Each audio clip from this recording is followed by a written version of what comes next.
Hello students, welcome back to my channel again. So students, आज हम इस video में बात करने वाले हैं आपके ट्रेड रिसीवेबल्स टॉपिक के ऊपर। ओके, तो ये होते क्या है हम ये देखते हैं। So let's start. Trade receivables refer to the amount. अब देखिए, मैंने अमाउंट को अंडरलाइन किया हुआ है। ओके, वो अमाउंट जो हमें रिसीव होने वाला है। ओके, इसके आपको टॉपिक से ही पता चल रहा है ट्रेड रिसीवेबल्स, जो हम बिजनेस कर रहे हैं उसमें हमें कुछ रिसीव होने वाला है।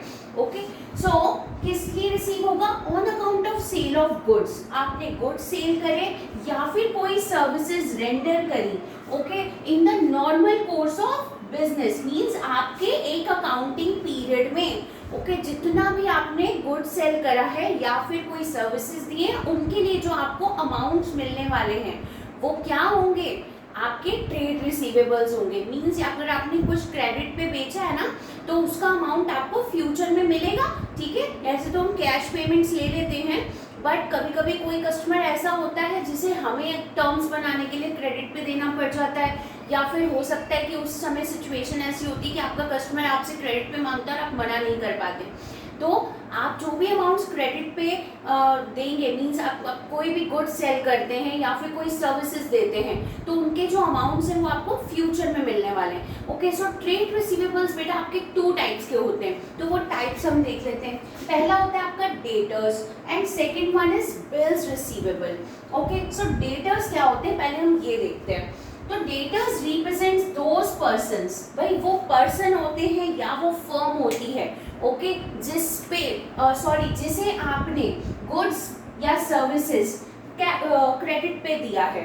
ओके, तो दोज पर्सन्स और फर्म्स, वो पर्सन भी हो सकता है सिंगल पर्सन, या कोई फर्म भी हो सकती है। ठीक है, तो to whom goods have been sold, आपने गुड्स बेच दिए क्रेडिट पे बेचे पर, सर्विसेज भी रेंडर करी पर वो भी आपने क्रेडिट पे करी और उसका पेमेंट आपको अभी तक नहीं मिला है, payment has not been received. Okay, तो वो पर्सन्स क्या हो जाएंगे? आपकी फर्म के डेटर्स हो जाएंगे। मींस वो आपका एक करंट एसेट है जिनसे आपको फ्यूचर में कुछ अमाउंट रिसीव होने वाला है। ठीक है, तो वो डेटर्स हो गए। अब भाई ये बिल्स रिसीवेबल क्या होता है ये भी देख लेते हैं हम। तो अब बिल ऑफ एक्सचेंज, सबसे पहली चीज कि ये बिल जो है अपने नाम से ही बता रहा है कि ये बिल है। Okay, bill of exchange means ये डेटर और क्रेडिटर, जो भी आपका पर्सन है जिसे आपने सामान क्रेडिट पे बेचा था, ठीक है, ये उन दोनों के बीच में ये बिल चलता है, एक्सचेंज होता है। तो अ bill of exchange becomes bill receivable. क्या बन जाता है bill of exchange? Bill receivable बन जाता है। किसके लिए बन जाता है? For the person who draws it. ठीक है, तो भाई ये पर्सन जो है जो उसे लिखेगा, ठीक है, उसके लिए ये बिल रिसीवेबल है। और जब ये इसे वापस मिलेगा एंड गेट्स इट बैक, कब इसे वापस मिलेगा? After it acceptance from the ड्रॉई। तो जो ड्रॉअर है मींस उसने ये बिल लिखा और आपको मिला किससे? ड्रॉई से वापस मिल गया एक्सेप्टेंस के बाद में। सो अब मैं आपको ये चीज एक एग्जांपल से बताऊंगी। ओके, नाउ लेट्स सपोज कि ये x जो है ये एक सेलर है, ठीक है, और ये y कौन हो गया? बायर हो गया। अब इस x ने क्या करा? y को गुड्स बेचे या कोई सर्विसेज बेची। अभी हम गुड्स की बात कर लेते हैं। तो 50,000 के इसने गुड्स x ने y को सेल आउट कर दिए, बट अभी तक ये हमने इसको क्रेडिट पे दिए हैं। ठीक है, तो अगर सपोज मैं आपको ये बता रही हूँ कि अगर सपोज हमारा जो y है ये 30,000 रुपीज हमें इस 50,000 में से पेमेंट कर देता है, तो भाई 20,000 अभी भी हमारे बच गए। ठीक है, तो अभी भी y क्या रहेगा? आपका डेटर ही रहेगा, क्योंकि अभी तक उसने फुल पेमेंट नहीं दिया आपको। ओके, तो 20,000 इज स्टिल आपका जो ड्यू है। ओके, नाउ अब इस 20,000 के लिए इसने क्या करा?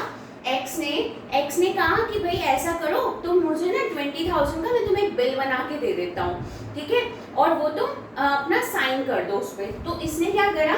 एक बिल ड्रॉ करा एक्स ने। ये कौन हो गया?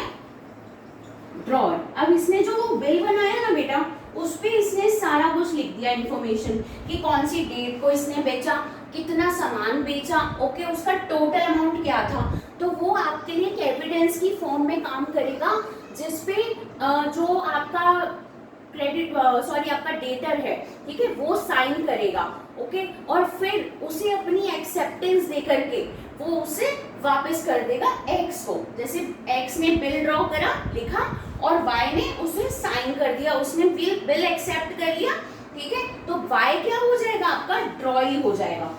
कौन हो जाएगा, वाई ड्रॉई, जो बिल को एक्सेप्ट करके साइन कर दे, ठीक है, वो क्या हो जाएगा, आपका ड्रॉई हो जाएगा। तो ये आपकी पूरी स्टोरी है इसके बारे में। अब मैं आपको एक और चीज बताती हूँ कि सपोज यहाँ दिखेगा, ये जो बिल एक्स ने ड्रॉ करा था ना, ये क्या था, बिल ऑफ एक्सचेंज था, ठीक है।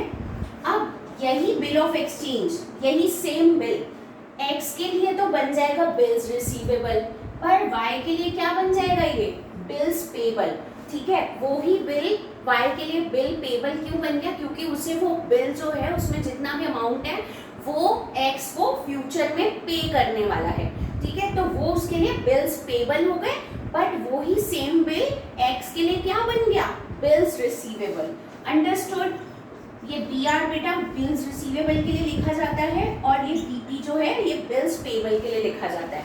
तो एक ही बिल एक पर्सन के लिए, ड्रॉअर के लिए तो बन गया बिल्स रिसीवेबल, और आपका ड्रॉई जो था उसके लिए वो ही बिल बिल्स पेबल है, ठीक है। एक्स के लिए वाई उसका डेटर है, और वाई जो है वो एक्स का, वाई के लिए एक्स उसका क्रेडिटर हो गया, okay.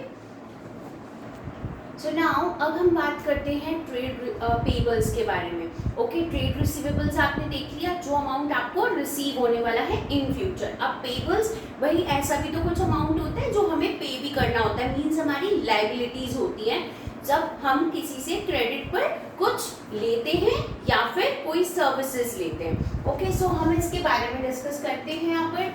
So trade payables is the amount, कौन सा अमाउंट है जो आपको पे करना है, okay, in future, means payable है, इसलिए आपने कोई गुड्स परचेज करे या फिर कोई सर्विसेज ली in the normal course of business, means उस दैट अकाउंटिंग पीरियड में, ठीक है। तो अब इसके भी बेटा टू पार्ट्स होते हैं ट्रेड पेबल्स के भी, क्रेडिटर्स एंड बिल्स पेबल।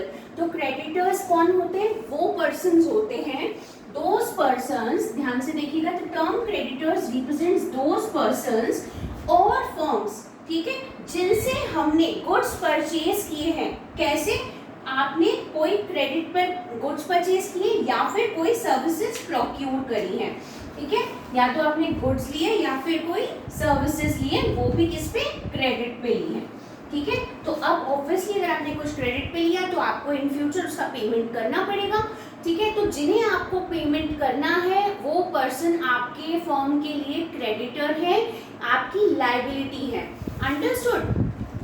अब बात आती है बिल्स पेबल की। तो अभी मैंने आपको समझाया था कि बिल ऑफ एक्सचेंज, वो ही बिल एक डेटर के लिए क्या हो जाता है, मतलब आपका जो बायर होता है, ठीक है, तो उसके लिए क्या हो जाता है वो, देखिए यहाँ पे मैं आपको फिर से एक्सप्लेन कर रही हूँ। ये हमारा एक्स था, ये वाई था, ये आपका सेलर था और ये आपका बायर था, ठीक है। अब हमने बेटा सेलर वाली स्टोरी तो पढ़ ली थी। सेलर के लिए वो बिल ऑफ एक्सचेंज क्या था, बिल्स रिसीवेबल था, ठीक है। ये बिल को ड्रॉ करता था और ये बिल को एक्सेप्ट करता था, मींस ये हमारा ड्रॉई था, ठीक है। उसी बिल को ये साइन करके किसको वापस देता है, आपके सेलर को, मींस वाई किसको देगा, एक्स को देगा।